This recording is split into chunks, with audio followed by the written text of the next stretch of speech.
Este video fue patrocinado por Novartis y está destinado a profesionales de la salud. Pueden seguir aprendiendo de temas de interés en medicina utilizando su plataforma de aprendizaje gratuita Cardio on the Go. Link en la descripción.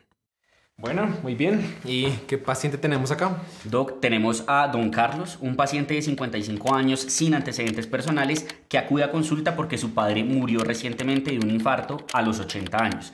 Y él quiere saber si de pronto tiene riesgo de que le pueda suceder lo mismo. ¿Y qué opina? Pues creería que no, que nada. Recomendaciones de estilo de vida saludable y para la casa. Bueno, pues si bien aunque este paciente está aparentemente sano, igual hay que considerar una evaluación del riesgo cardiovascular y no sobra descartar patologías como la dislipidemia. De hecho, las guías europeas dejan claro que en pacientes mayores de 40 años deberíamos de considerar hacer una evaluación formal del riesgo cardiovascular. Exactamente, es un mensaje fundamental que a muchísimos médicos se nos olvida. Todos sabemos que la primera causa de mortalidad en el mundo es la enfermedad cardiovascular, pero a todos se nos olvida que para que esas enfermedades se manifiesten primero, tienen que existir otras alteraciones de base, como por ejemplo la dislipidemia. Entonces, sí, todos queremos prevenir que nos dé un infarto, pero tenemos que recordar que la verdadera clave para prevenir eso ni siquiera está en el corazón. Está en la sangre. Es verdad, Doc. De hecho, estaba leyendo que de todos los factores de riesgo, el LDL elevado es el principal culpable del desarrollo de la enfermedad cardiovascular y que a diferencia de la opinión común, esto no es una enfermedad exclusiva de pacientes mayores, sino que inicia desde bien temprano en la vida. Totalmente cierto. De hecho, tenemos un estudio hecho aquí mismo en población colombiana que evaluó la prevalencia de dislipidemia en pacientes mayores de 35. ¿Y sabe qué cifra salió ese resultado? ¿No era como 87,7%? Sí, exactamente. Y uno suele tener la idea de que no, de que eso solo le da a personas de mucha edad, con muchas comorbilidades, y no necesariamente.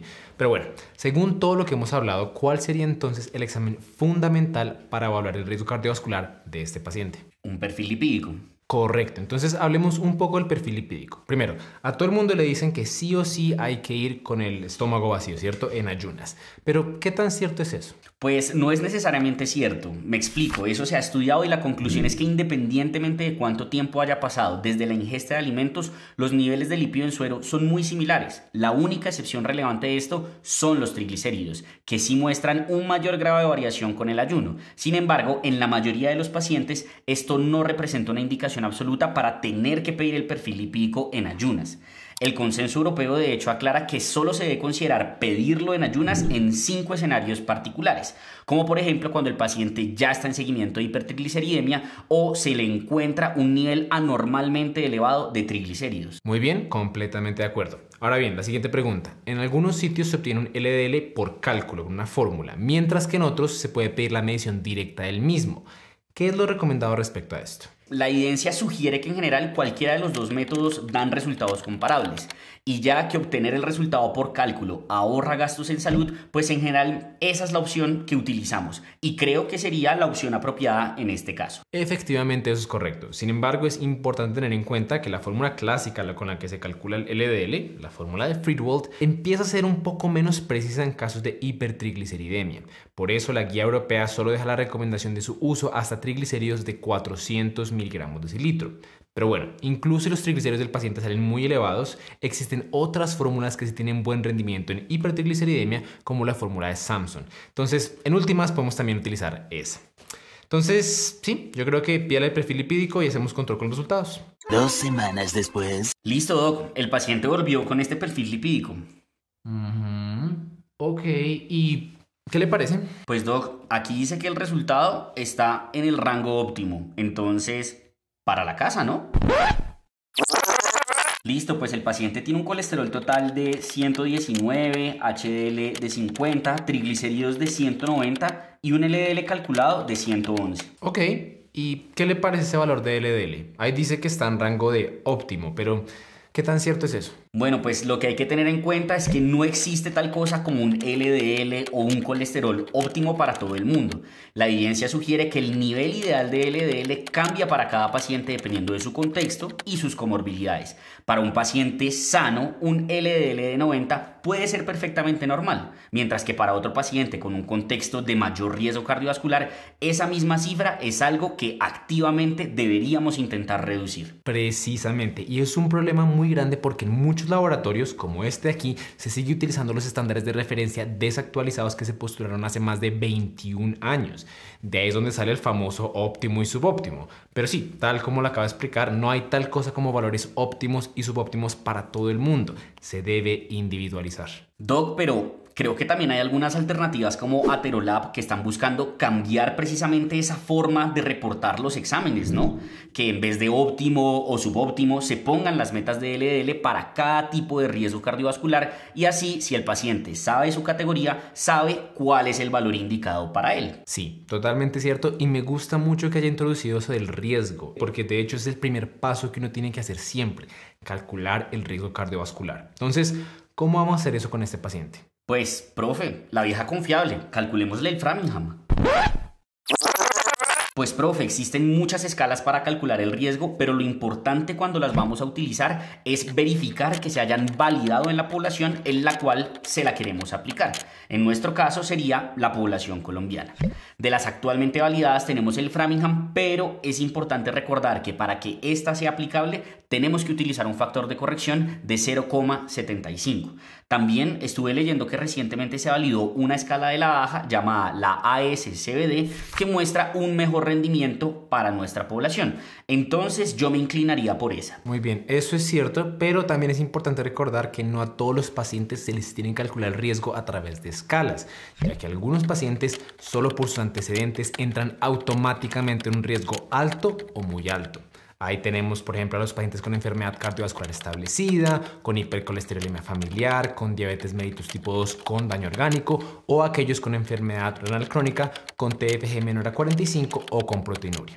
Pero bueno, ¿ha escuchado la escala Hearts? Sí, esa es una escala creada por la OPS y de hecho se creó utilizando población latinoamericana, incluyendo pacientes colombianos. Entonces, pues es otra opción que podríamos considerar utilizar. Correcto. Pero bueno, el mensaje general es que no se nos debe olvidar calcular el riesgo, ¿cierto? Sea esto ya con una escala o con otra, pues es una discusión aparte. Pero lo esencial es hacerlo. Así pues, calculémosle a este paciente usando el ASCVD. El primer ítem que tenemos en la escala es la edad. 55 años. Ok. Raza. Mestizo. Muy bien.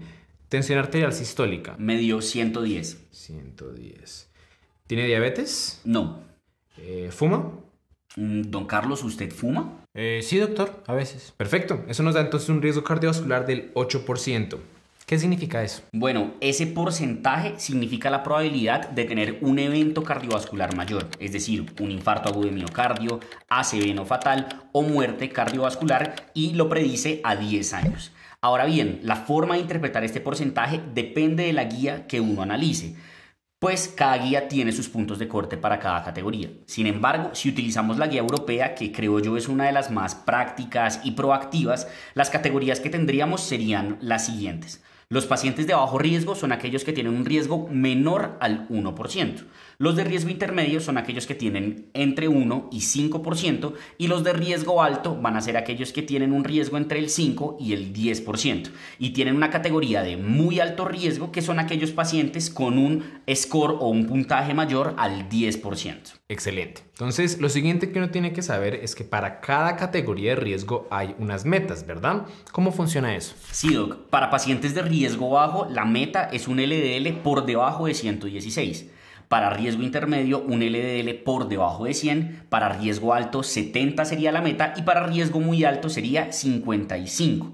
Y para riesgo extremo, que es una categoría que no habíamos mencionado, pero es en pacientes que ya han tenido eventos vasculares recurrentes, la meta va a ser de 40 miligramos por decilitro. Como este paciente nos dio riesgo alto, la meta sería entonces bajarlo a 70 miligramos por decilitro. ¿70? Uy, doctores, pero eso está como muy bajito, ¿no? ¿Eso no es peligroso? No, don Carlos, no se preocupe. Lo que nos han mostrado los estudios es que bajar el LDL no solo no es riesgoso, sino que entre más lo bajamos, más beneficio se observa por una reducción lineal precisamente en el riesgo cardiovascular. Sí, don Carlos. De hecho, bajar el LDL no solo va a prevenir que le pueda dar un infarto en el futuro, sino que si ya hay algo de placa ateromatosa, de grasa en las arterias en usted, lograr un LDL por debajo de 70 ha demostrado que logra detener el crecimiento de esa placa. Y cuando lo bajamos por debajo de 60, no solo se detiene el crecimiento de la placa, sino que la placa empieza a disminuir de tamaño. Uy, no sé, doctor, pero es que 70 sí me parece bajito. ¿Qué tal que me pase algo? No se preocupe, don Carlos. Hay estudios que de hecho han bajado el LDL de los pacientes por debajo de hasta 30 miligramos de decilitro. Y en general la evidencia hasta el momento no ha demostrado que una reducción así de severa aumente la probabilidad de eventos adversos. De hecho es todo lo contrario. Mientras más bajamos, mejor parece. Sí, don Carlos. Tan es así que de hecho en pacientes con riesgo alto como usted, además de la meta de 70 miligramos por decilitro, no solo queremos llegar a ese número, queremos reducir en total el 50% de su valor inicial de LDL. Ah, bueno, doctores. Si es así, pues bájemelo entonces. Listo, perfecto. Entonces ahora la pregunta del millón es ¿cómo vamos a lograr esa reducción del LDL? ¿Estilo de vida? ¿Medicamentos? ¿Qué opina? Pues profe, yo sé que la guía indica que pacientes de alto riesgo uno debería iniciar con estilo de vida sumado a farmacoterapia, pero no sé, yo veo a don Carlos muy joven y sano para estar poniéndole medicamentos. ¿Por qué no intentamos primero estilo de vida y si no funciona, ahí sí le ponemos el medicamento? Bueno, pues lo que hay que saber es que todos los pacientes, sin importar su categoría de riesgo, se benefician de cambios en el estilo de vida. Sin embargo, cuando tienen un riesgo alto o muy alto, la guía europea indica que debemos de iniciar de forma concomitante farmacoterapia. Perfecto, y es un mensaje fundamental para la casa. Lo que nos hemos dado cuenta es que hay una gran cantidad de médicos que a la hora de decidir si iniciar manejo o no, se guían más por su propio criterio subjetivo que por las escalas y el riesgo cardiovascular objetivo del paciente. Es un problema porque ya está demostrado que hay un 21.8% de pacientes que se beneficiarían de terapia hipolipemiante que no la están recibiendo. Esos pacientes son los que pasan los años y la aterosclerosis va creciendo y creciendo y nosotros aquí cruzados de brazos. Entonces sí, hay que reducir esa fricción terapéutica y mandar manejo cuando realmente está indicado, como en este caso. Y eso me lleva entonces a la siguiente pregunta. ¿Qué medicamento le iniciamos a don Carlos? En general, la primera línea de manejo son las estatinas, pero hay que tener en cuenta, como dijimos ahorita, que don Carlos no solo tenemos que llegar a esa meta de 70, sino que tenemos que reducir el 50% del valor de su LDL y no cualquier régimen de estatinas va a lograr esto. A él nos tocaría darle un régimen de estatinas de alta intensidad y los únicos que existen actualmente son rosuvastatina de 20 a 40 miligramos y atorvastatina de 40 a 80 miligramos. Muy bien, ¿y qué opina, por ejemplo, de iniciar de entrada terapia dual? Es decir, estatina más ezetimibe. En el momento no hay ninguna recomendación formal en las guías que avale iniciar de entrada los dos medicamentos, pero lo que sugiere la evidencia es que quizá en aquellos pacientes en que uno anticipa que la estatina no va a ser suficiente, se puede considerar hacer uso de la terapia dual desde el inicio. Pero una pregunta, Doc. Digamos que este paciente hubiera sido de riesgo intermedio, donde las guías dan la recomendación de considerar el tratamiento farmacológico. ¿Qué hubiéramos hecho ahí? Muy buena pregunta. Ahí en general lo que las guías recomiendan es que se busquen modificadores del riesgo para asegurarse que el paciente no esté clasificado como intermedio cuando en realidad es de alto riesgo. De hecho, hay una tabla en las guías americanas donde aparece esta lista con muchos de los factores. ¿Sabe qué? Aquí se la mando. Aquí efectivamente veo que ponen ítems como historia familiar de enfermedad cardiovascular prematura, enfermedad renal crónica, VIH, enfermedades autoinmunes u otros síndromes inflamatorios crónicos. Profe, pero aquí no veo nada del score de calcio. Eso sí lo utilizamos. Sí, claro que sí. Precisamente es en estos pacientes de riesgo intermedio que no tienen enfermedad cardiovascular conocida en donde uno consideraría utilizarlo. De hecho, dato curioso, se ha demostrado que este score de calcio tiene un mejor rendimiento en la reclasificación de los pacientes que otras evaluaciones muy famosas como la PCR ultrasensible o el grosor de la íntima media carotidia. Entonces, claro que sí, si este paciente fuera de riesgo intermedio, podríamos considerar hacerle un score de calcio. Ok, entiendo. Pero bueno, en este caso sí vamos a iniciar la estatina de alta intensidad. ¿Y en cuánto tiempo le hacemos seguimiento a ver si llegó a la meta? Bueno, según las guías, el seguimiento se debe hacer cada 4 a 6 semanas. Ahora bien, teniendo esto en cuenta, mi siguiente pregunta es esta. Digamos que en el control el paciente llega y nos damos cuenta que efectivamente llegó a metas, que el colesterol le bajó, digamos, a 50 miligramos de litro. ¿Qué hacemos ahí? Bueno, pues como llegó a metas, podríamos desescalar la terapia, ¿no? Tal vez de pronto reducir la dosis. Bueno, si llega a metas, lo que hay que hacer es continuar el manejo. Y si no ha llegado, ahí consideramos añadir las siguientes líneas de manejo farmacológico, que serían ezetimibe como segunda línea y las terapias dirigidas al PCSK9 como tercera línea. Excelente. ¿Alguna duda, don Carlos? Bueno, doctor, pues a mí todo me quedó bastante claro, pero sí le tengo una preguntita.